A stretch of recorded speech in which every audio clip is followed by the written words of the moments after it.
साथियों,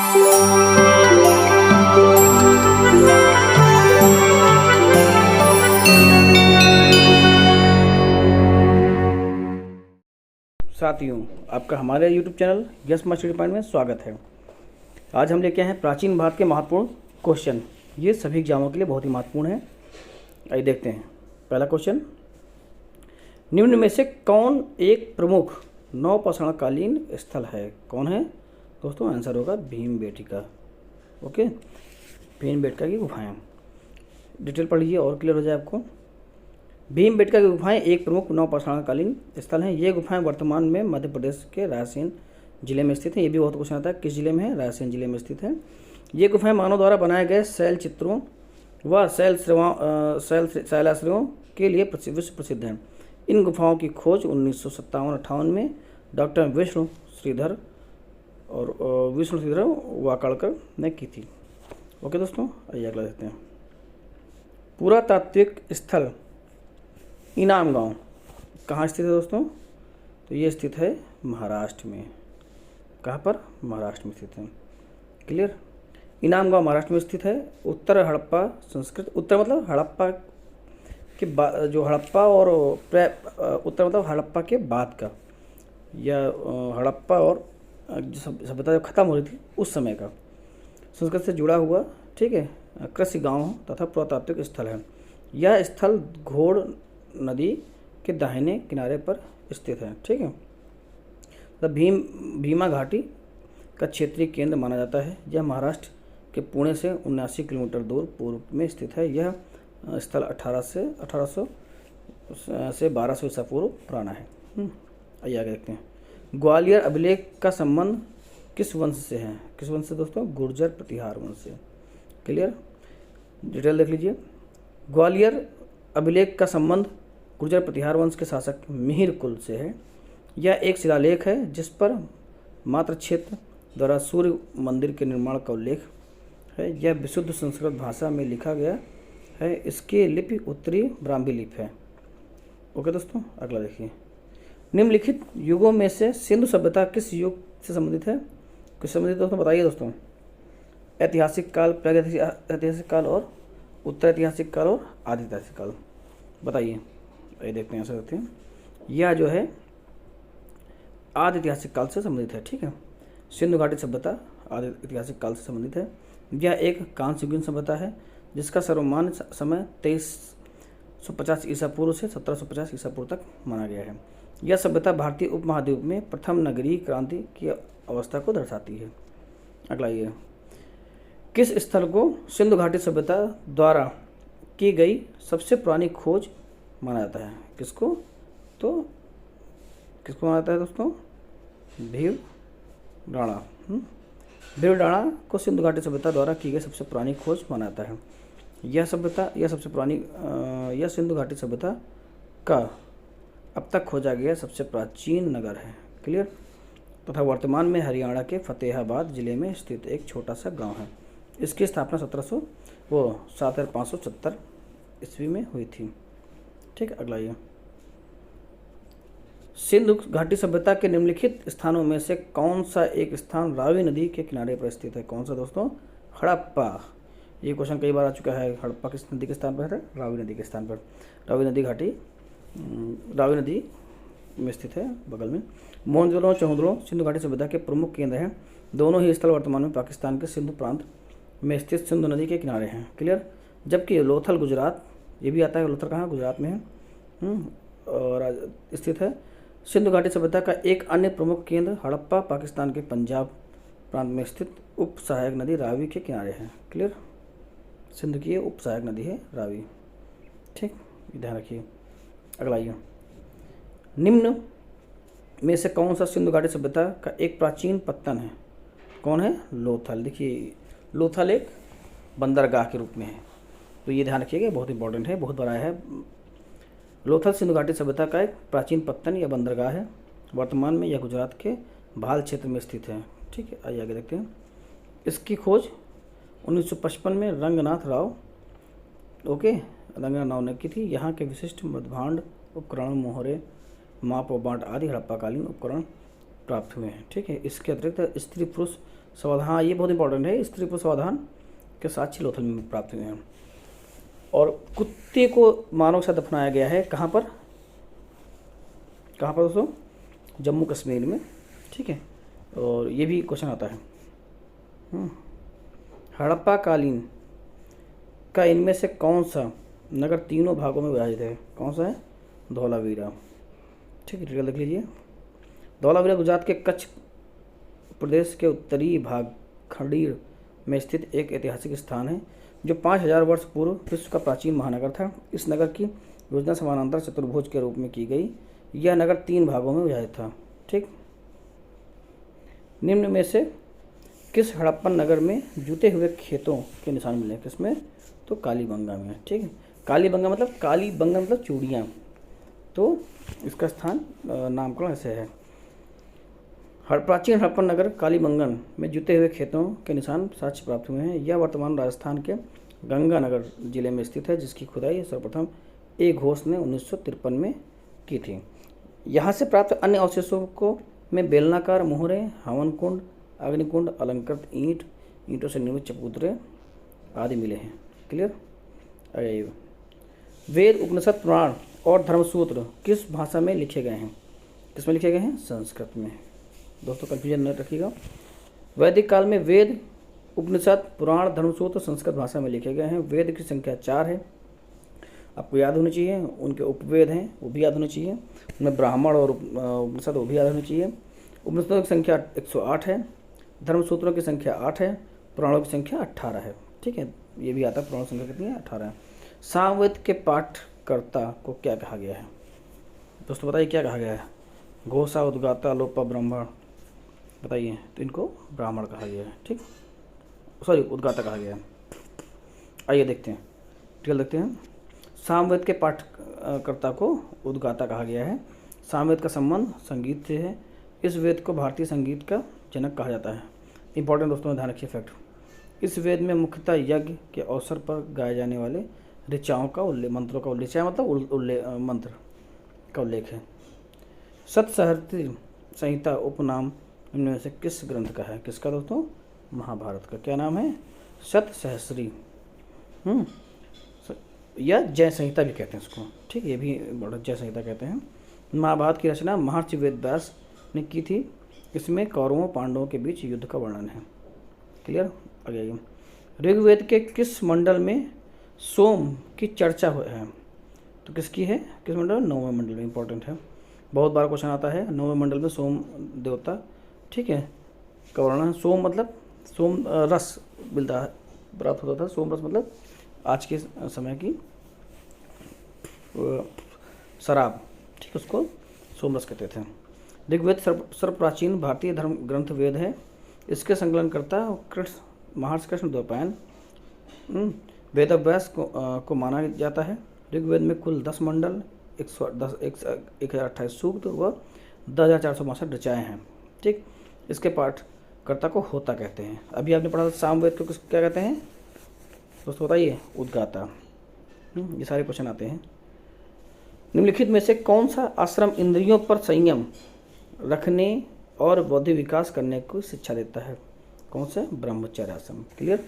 ब्रह्मचर्य आश्रम इंद्रियों पर संयम रखने और वैदिक विकास करने की शिक्षा देता है। उत्तर वैदिक काल के ब्राह्मण ग्रंथ में मनुष्य की 4 अवस्थाओं का वर्णन मिलता है, जिसमें ब्रह्मचर्य, वानप्रस्थ और गृहस्थ और संन्यास शामिल है। क्लियर? आगे आइए। भारतीय पुराणों की संख्या देखिए, अभी आप पढ़ चुके हो, कितनी है? तो भारतीय पुराणों की संख्या 18 है। ठीक है, भारतीय पुराणों की संख्या 18 है। यह स्मृति साहित्य है। सबसे प्राचीन पुराण मत्स्य पुराण है। ये भी बहुत आता क्वेश्चन, जिसमें विष्णु पुराण के 10 अवतारों जिसमें विष्णु के 10 अवतारों का उल्लेख किया गया है। पुराणों के असंकलन का से महर्षि लोमहर्षि भी आता है, वह उनके पुत्र उग्रश्रवा को दिया जाता है। अगला ये उत्तर वैदिक काल के सर्वाधिक महत्वपूर्ण देवता कौन है? बताइए दोस्तों, कौन है? इंद्र, विष्णु, प्रजापति, सोम। बताइए कौन है? प्रजापति। ठीक है, उत्तर वैदिक काल के सर्वाधिक महत्वपूर्ण देवता प्रजापति थे। उन्हें देवकुल में सृष्टि का निर्माता माना गया है। उत्तर वैदिक काल में ही आर्यों ने स्थायी जीवन व्यतीत करना आरंभ कर दिया था। पशुपालन की जगह कृषि का अधिक महत्व मिलने लगा। आइए, भारत का आदर्श राष्ट्रीय वाक्य सत्यमेव जयते कहाँ से लिया गया दोस्तों? बहुत इंपॉर्टेंट है, आपको आना भी चाहिए। कहाँ से लिया गया? मुंडको उपनिषद से। क्लियर? मुंडको उपनिषद से लिया गया है। उपनिषद को वेदांत भी कहा जाता है। ठीक है, इनका शाब्दिक अर्थ है एकांत में प्राप्त ज्ञान। इनकी कुल संख्या 108 है। ठीक, आइए, धम्म संस्कृत शब्द धर्म, ठीक है, किसके रूप में लिया गया है? ये पौली भाषा के रूप में लिया गया है। किसके? पौली भाषा के रूप में लिया गया है। आइए अगला देखते हैं। जैन धर्म का वास्तविक संस्थापक किससे माना जाता है? कौन है? महावीर। और संस्थापक आया तब ऋषभदेव। ध्यान रखिएगा, वास्तव में महावीर स्वामी को माना जाता है। जैन धर्म के अंतिम तीर्थंकर 24वें थे। ठीक है, उनके बचपन का नाम वर्धमान था। इनका जन्म वैशाली में, ये भी आता है, के निकट कुंडलग्राम, ठीक है, में हुआ था। उनके पिता का नाम सिद्धार्थ और माता का नाम त्रिशला था। महावीर स्वामी ने अपना प्रथम उपदेश राजगृह में प्राकृत भाषा में दिया था। ठीक, त्रिरत्न या तीन रत्न दोस्तों ध्यान रखिए। तीन रत्न जैसे सटीक ज्ञान, सच्ची आस्था, सटीक क्रिया, इनमें से किससे संबंधित है? बताइए दोस्तों, किससे संबंधित है? आइए देखते हैं। ये संबंधित है जो है जैन धर्म से। क्लियर? जैन धर्म में आत्मा को सर्वोपरि स्थिति को माना गया है। ठीक है, जाति व्यवस्था का निषेध किया गया है, किंतु मूर्ति पूजा को मान्यता दी गई है। अगला ये मिलाना है। ठीक है, और ये तीर्थंकर हैं जैन धर्म के, प्लस उनका प्रतीक चिन्ह है। तो बताइए दोस्तों, ठीक है, देख लीजिए आंसर। वो आप ऑप्शन देख लीजिए। पार्श्वनाथ है, आदिनाथ है, महावीर है और शांतिनाथ है। वृषभ है, सिंह है, सर्प है, हिरण है। बहुत क्वेश्चन आता है, बहुत ही बार आता है, तो इसको बहुत अच्छे से देखिए। आइए देखते हैं। पार्श्वनाथ का क्या है? सर्प। आदिनाथ का वृषभ। महावीर का सिंह, ठीक है, और शांतिनाथ का हिरण। ठीक है, आगे आइए। ज्ञान प्राप्ति के बाद महात्मा बुद्ध ने अपना प्रथम उपदेश कहाँ दिया? कहाँ दिया? सारनाथ में। ओके दोस्तों, सारनाथ में प्रथम उपदेश दिया। इसको क्या कहा है? इस घटना को कहा गया धर्मचक्र प्रवर्तन। क्लियर? आगे आइए। तीसरी बौद्ध संगीत का आयोजन कहाँ किया गया? तो कहाँ किया गया दोस्तों? पाटलिपुत्र में। ठीक है, तीसरी बौद्ध संगीत, और शासक कौन थे? अशोक थे। ये भी आता है। ठीक, कहाँ किया गया और शासक कौन थे? और अध्यक्षता किसने की थी? मुगल पुत्र तिस ने की थी इसकी अध्यक्षता। ये तीनों इंपॉर्टेंट हैं। हमारे 1 मिनट में ज्ञान बढ़ाए वीडियो में देखिए, सारे एक साथ दिए गए हैं, तो आप उसको देखिए, आपको कभी भूलेगा नहीं। उसमें सिस्टम बताया गया है। पाली भाषा का ग्रंथ मिलिंद पिन्हो राजा मिनांडर के किस शासक, किस बौद्ध भिक्षु, किस संवाद में है? ठीक, तो किसके हैं? तो नागार्जुन के। ठीक, यही आंसर रखते हैं। मिलिंद पन्नो यानी मिस्टेक हो गया, ये मिनांडर है। ठीक है, पाली भाषा का ग्रंथ मिलिंद पन्नो हिंदू यूनानी शासक मिनांडर के बौद्ध भिक्षु नागसेन, ठीक है, संवाद के रूप में प्रसिद्ध है। भारत में सर्वप्रथम सोने के सिक्के हिंदू यूनानियों द्वारा ही जारी किए गए। शैव संतों के लेखन के संग्रह को 5वें वेद भी समझा जाता है। ठीक, समझाता है। उपरोक्त संग्रह का क्या नाम है? क्या नाम है? तिरुमुराय। ठीक दोस्तों, क्या नाम है? तिरुमुराय। ये क्वेश्चन आ चुका है पहले। आइए, प्राचीन महाजनपद मगध की प्रथम राजधानी कौन सी थी? कौन सी थी? गिरिब्रज। ठीक है, यह राजगृह, इसका नाम राजगृह भी है। प्राचीन महाजनपद मगध की राजधानी गिरिब्रज या राजगृह थी। बौद्ध ग्रंथ अंगुत्तर निकाय, ठीक, तथा जैन ग्रंथ भगवती सूत्र से 6ठी शताब्दी से 16। ये क्वेश्चन बहुत आता है, 16 महाजनपदों की जानकारी किससे मिलती है? तो अगर बौद्ध ग्रंथ में आए तो अंगुत्तर निकाय, ठीक है, और जैन धर्म में आए तो भगवती सूत्र, ध्यान रखिए दोस्तों, ठीक है, से मिलती है। हर्यक वंश के किस शासक को कुड़िक कहा जाता है? ये भी देखिए आ चुका है। कुड़िक किसको कहा गया है? अजातशत्रु को। अजातशत्रु मतलब जिसको कोई मार ना सके। ठीक है दोस्तों, आइए। यूनानी लेखकों द्वारा किस भारतीय शासक को अग्रमीज और जैंडमीज के रूप में जाना जाता है? तो घनानंद है। कौन है? घनानंद। ठीक है, ये भी क्वेश्चन बहुत बार आया है, घनानंद। अगला आइए। मौर्य साम्राज्य के पेशावर के निकट उत्तर पश्चिम भाग में अशोक किस शिलालेख थे? ठीक, किस भाषा में थे वो? तो वो थे खरोष्ठी लिपि में, ध्यान रखिए। मौर्य साम्राज्य के शासक अशोक के शिलालेख पेशावर के निकट खरोष्ठी लिपि में प्राप्त हुए थे। इसके अतिरिक्त सम्राट अशोक के शिलालेख ब्राह्मी, ग्रीक, अरमाइक और लिपि में थे। ठीक, निम्नलिखित में मगध राजवंशी को कालक्रम में व्यवस्थित किए। ठीक है, कैसा था कार्यक्रम? मिलाइए, नंदवंश, मौर्य वंश, शुंग वंश, हर्यक वंश। आइए देखते हैं। हर्यक वंश सबसे पहले था, फिर नंदवंश था, उसके बाद मौर्य वंश और शुंग वंश। क्लियर? निम्नलिखित को कालानुक्रम में व्यवस्थित कीजिए। ठीक, बताइए। सातवाहन, वाकाटक और चालुक्य। ठीक है, बहुत ही कठिन प्रश्न है, लेकिन समझिए अच्छे से आ जाएगा। डिटेल देखते हैं।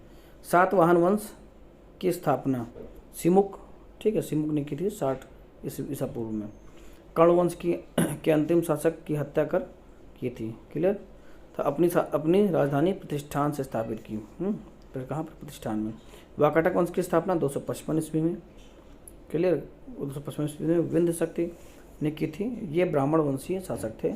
इस वंश के प्रसिद्ध शासक प्रवरसेन थे। कल्याणी के चालुक्य तेलप द्वितीय ने 973 ईस्वी में चालुक्य वंश की स्थापना की थी, जिसकी राजधानी मानेखेत थी। ठीक, ये भी आता है। कल्याणी चालुक्य की स्थापना किसने की थी? तो तेलप द्वितीय ने की थी। अगला ये, प्राचीन भारत में उत्तर पश्चिमी सीमाओं पर आक्रमण करने वाले प्रथम विदेशी कौन थे? कौन थे? यवन। ठीक, प्राचीन भारत में उत्तर पश्चिमी सीमाओं पर आक्रमण करने वाले प्रथम विदेशी यवन थे। ठीक है, यानी हिंदू यूनानी। ठीक है, आगे देखते हैं। शासक कौन था? ड्रमेटियस। 190 ईसा पूर्व में भारत पर आक्रमण कर अफगानिस्तान, पंजाब, सिंध के बड़े भूभाग पर अधिकार कर लिया। ठीक है, साकल, जो समय सियालकोट को अपनी राजधानी बनाया।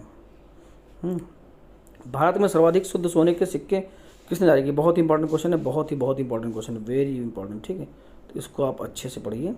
किसने जारी किए? कुषाण वंश ने, शुद्ध चांदी के सिक्के। ठीक है, किसने जारी किए? कुषाण वंश ने। अगला ये, फाहियान निम्न में से किसके शासनकाल में भारत आया? दोस्तों बताइए, बहुत इंपॉर्टेंट, भी क्वेश्चन बहुत इंपॉर्टेंट है। किसके? चंद्रगुप्त द्वितीय के शासनकाल में भारत आया। ठीक, अगला ये, प्रसिद्ध चीनी यात्री फाहियान, ठीक, गुप्त शासक चंद्रगुप्त द्वितीय के शासनकाल में भारत आया। भारत में इसकी यात्रा का उल्लेख यहाँ बौद्ध ग्रंथों को एकत्रित करके उन्हें चीन ले जाना था। ठीक, उसका उद्देश्य था। उसकी यात्रा वृत्तांत का नाम क्या था? फोकुयुकी। ये भी आता है, फोकुयुकी।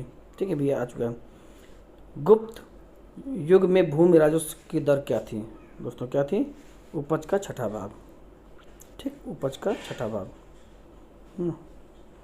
आगे, इनमें से किस शासक ने चतुर्थ बौद्ध संगीत कश्मीर में आयोजित की? कश्मीर के कुंडलवन ग्राम में हुई थी चतुर्थ बौद्ध संगीत। ठीक है, और ये तो सबको पता होना चाहिए, बहुत इंपॉर्टेंट फैक्ट है। आज का लास्ट क्वेश्चन है, किसने की? कनिष्क ने की। ठीक है, किसने? कनिष्क ने।